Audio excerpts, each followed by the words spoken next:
এবং কোরআনে যা আছে সেটাই মধ্যে আমল করে।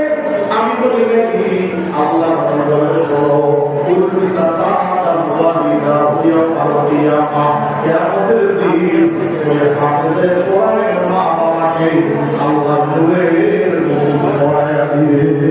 সুবহানাল্লাহ।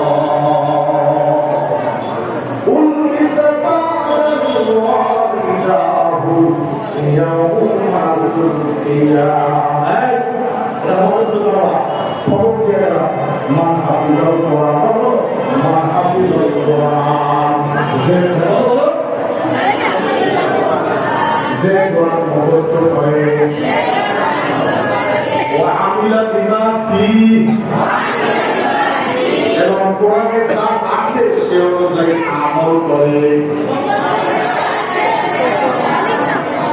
কোন বিষয় তারা জানেন? ওয়ালিদাহু ইয়াউমাল কিয়ামাহ। যে কোরআন মুখস্থ করে সে অনুযায়ী আমল করে, তার মা বাবাকে আল্লাহ তাজ পরায় দিবে, নূর পরায় দিবে। আল্লাহু আকবার। এটা আগামী বছর সবক শুনে দেব আমরা ইনশাআল্লাহ। হ্যাঁ ইনশাআল্লাহ। এইটা মা বাবার শোনায় দেব।